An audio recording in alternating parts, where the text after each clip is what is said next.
siguiente. Isaías 66:2, un versículo más abajo, dice: mi mano hizo todas estas cosas y así todas estas cosas fueron hechas, dice el Señor, ¿correcto?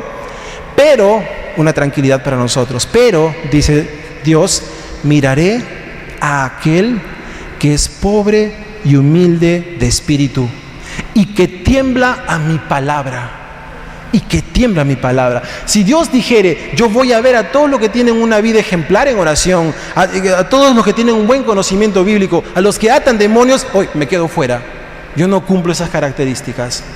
Pero Dios dice, nos muestra que va a mirar a aquel que es pobre y humilde en espíritu y que tiembla a su palabra. ¿Y por qué Dios hace eso? Porque así una persona puede reconocer su pobreza espiritual y puede darse cuenta de sus errores y de sus fallas, darse cuenta de que no es tan espiritual como pensaba, sabe que no está haciendo las cosas correctas y descubre sus faltas, sus defectos, y aún así no cae en la angustia o las desesperanzas, porque pobre espiritualmente, el rostro de Dios observándolo con agrado, porque reconoce que depende de Dios totalmente. Y muchas veces, si no reconocemos nuestra necesidad espiritual, no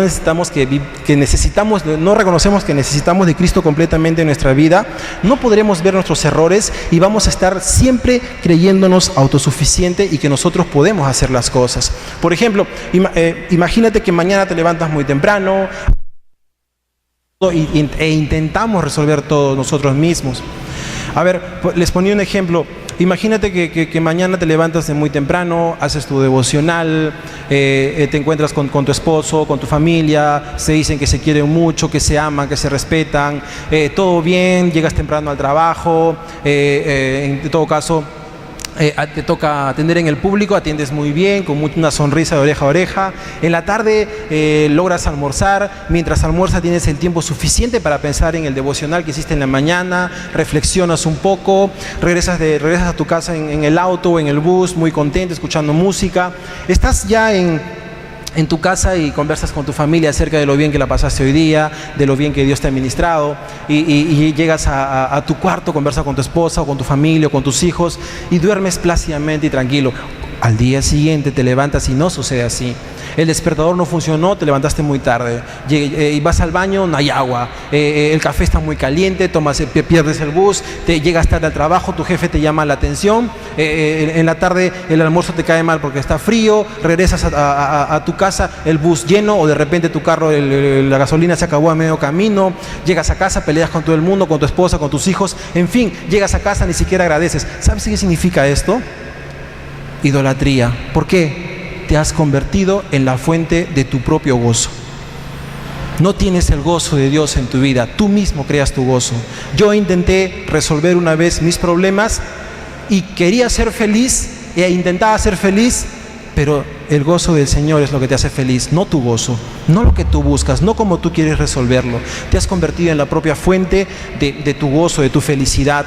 Y tienes que entender que tu pobreza espiritual significa que en todo tiempo tienes que depender de Dios, que no puedes hacer nada sin Él. El poder de Dios en tu vida, el gozo, es lo que más necesitas. Alguien me dijo cuando recién empezaba a dar mis primeros pasos, y yo le dije, hey, a un amigo, yo quiero ser predicador, y alguien mayor me dijo por internet, Warren, si quieres ser predicador necesitas el poder de Dios en ti.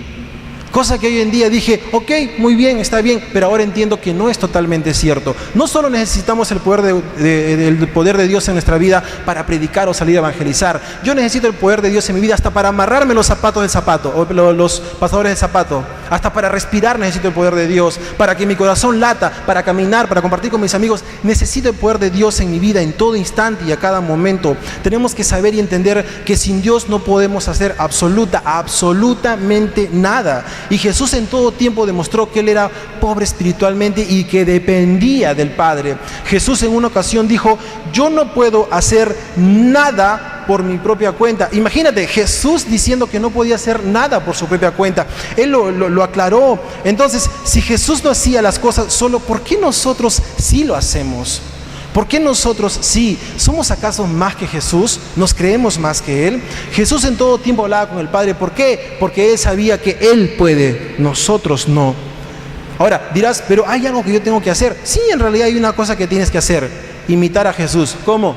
Humillado, quebrantado, a los pies de Dios, diciéndole, Señor, yo no puedo, tú sí, ayúdame.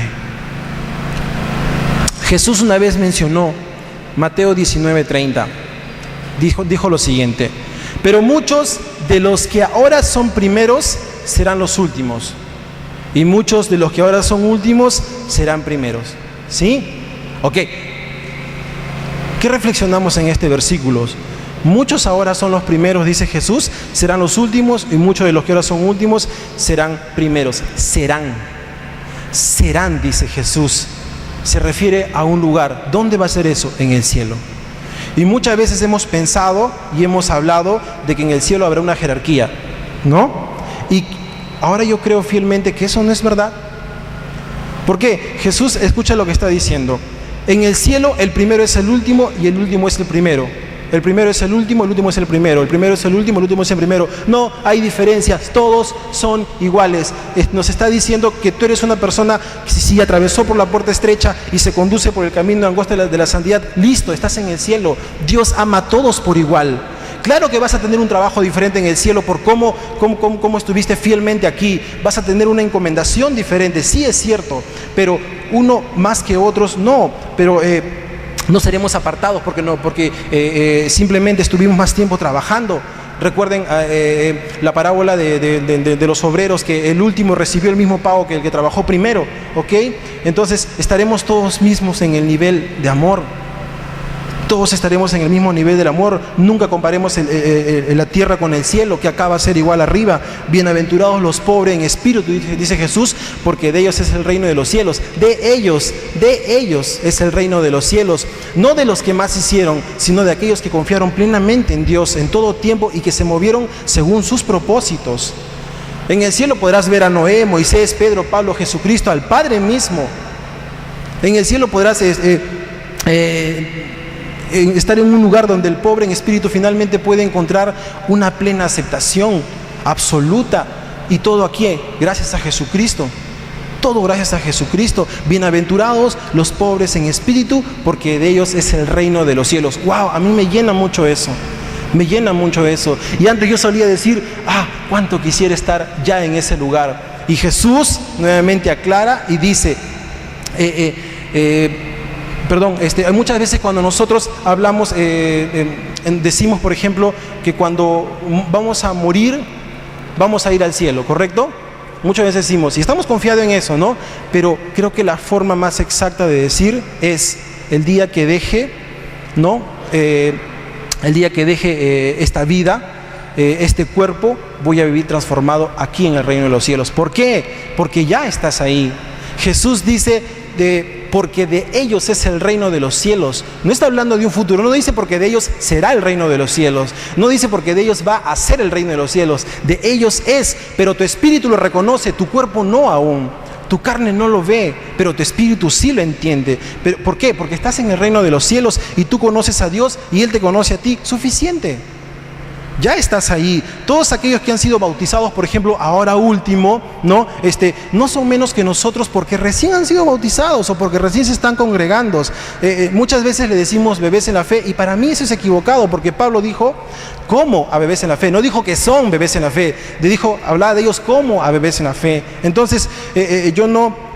y eso, claro, nos hace sentir a veces mucho más importantes, ¿no? Yo no soy bebés en la fe, ellos sí lo son. Yo ya no tomo leche, yo ya me alimento de comida sólida. Además, yo paso más tiempo en la obra, pero ellos tienen el mismo estatus de gloria que al igual que cada uno de nosotros. El mismo estatus de gloria. Entonces, así que nunca te sientas tan importante por lo que hiciste, por lo que no hiciste, por cuánto dejaste, por cuánto invertiste. Aquí solo se trata de comportarte como Jesucristo. Nuestra pobreza espiritual debe estar en todo tiempo dirigido por estas palabras: Señor, sin ti no puedo. Señor, sin ti no soy nada. Cuando nos acercamos a Dios en pobreza espiritual, debe ser humilde, conscientes de que sin Él sufriríamos eternamente, conscientes de que Él es el único camino al Padre, conscientes de que si no fuese por Jesús no tendríamos una sola opción para llegar al Padre, porque nadie excepto Jesús puede cumplir los 10 mandamientos. Otro punto, dijo Jesús, bienaventurados los que lloran. Bienaventurados los que lloran. El pastor David Wilkerson, falleció el año pasado, dio un ejemplo. Dijo, imagínense que traemos una estatua de piedra, lo sujeto del lado del hígado y le aprieto muy fuertemente. ¿Se va a quejar? No se va a quejar porque no tiene sensibilidad, es una piedra, ¿me entiendes? Pero si por ejemplo yo llamo a uno de ustedes, acá adelante, Américo por ejemplo, lo llamo y lo sujeto de este lado, del lado del hígado, y le aprieto fuertemente, me va a responder posiblemente no palabras muy cristianas, pero me va a decir todas las cosas que se le vienen en mente. ¿Por qué? Porque tiene sensibilidad, porque siente las cosas, ¿me entiendes? Entonces, Jesús nos está hablando de la sensibilidad que debemos tener cada uno de los cristianos al pecado, al personal y al pecado que está destruyendo todo lo que ves alrededor. Por eso la canción de ayer que cantábamos, ¿no? Salva hilo, ¿no? En Primera de Juan, en el capítulo 1, todo el capítulo 1, vemos que el creyente puede caer en pecado, pero también que debe reconocer el pecado. Y yo me pregunto, y le pregunto a ustedes, ¿cuándo fue la última vez que lloraron sobre su pecado? No los estoy acusando, pero ¿cuándo fue la última vez que lloraron sobre su pecado? ¿Cuándo fue la última vez que se quebrantaron?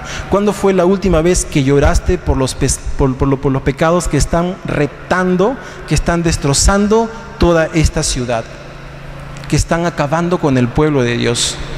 Nehemías, por ejemplo, cuando le llevaron la noticia de que Jerusalén estaba en desastre, Nehemías dijo lo siguiente, dijo, cuando escuché esto me senté a llorar, lleno de dolor, me sentí muy triste, durante varios días ayuné y oré al Dios del cielo.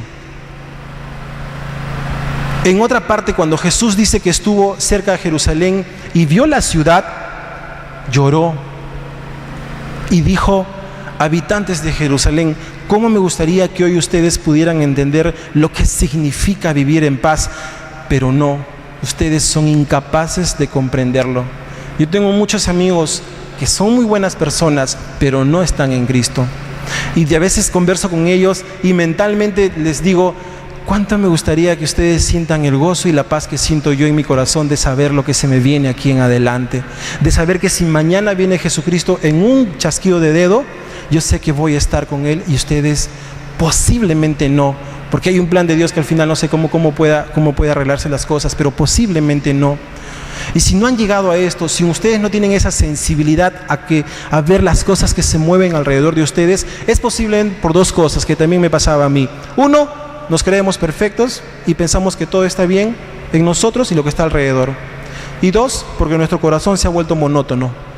Nuestro corazón se preocupa por tres personas muy importantes en tu vida. Tú y tú. No más. No más. Entonces, bienaventurados los que lloran. ¿Por qué bienaventurados los que lloran? ¿Por qué los que lloran, no? Dios comenzó, por ejemplo, muchas veces a trabajar con muchos hombres de Dios, con muchas personas, a trabajar en su vida una muerte. O sea, empezar a quitar sus sueños, sus deseos, para que se cumplan los de Dios en su vida. Que comenzó a retirarse un poquito Dios. ¿Por qué? ¿Porque Dios es malo? No. Porque como te crees tan autosuficiente, entonces dices, muy bien, tú lo puedes hacer todo. Sí, Señor, muy bien. Entonces, un poquito me voy acá. A ver, haz las cosas por tu propia cuenta. Y todo te va mal. Y todo te va mal. Entonces, cuando empiezas en la vida cristiana, te crees a veces, cuando empezamos todos nos creemos muy santitos, ¿verdad? Pero con el pasar de los años nos vamos dando cuenta en realidad de que cada vez que estudiamos más las Escrituras, nos vamos dando cuenta más de la santidad de Dios y nos vamos dando cuenta más de nuestros errores, ¿ok?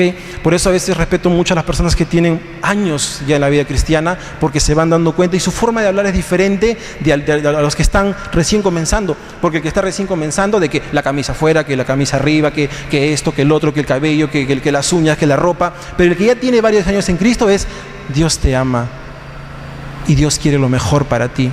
La diferencia se marca claramente en su forma de hablar y su sensibilidad de estas personas al pecado personal y al pecado del mundo es tan que las lágrimas a veces no pueden contenerse y no porque no son porque son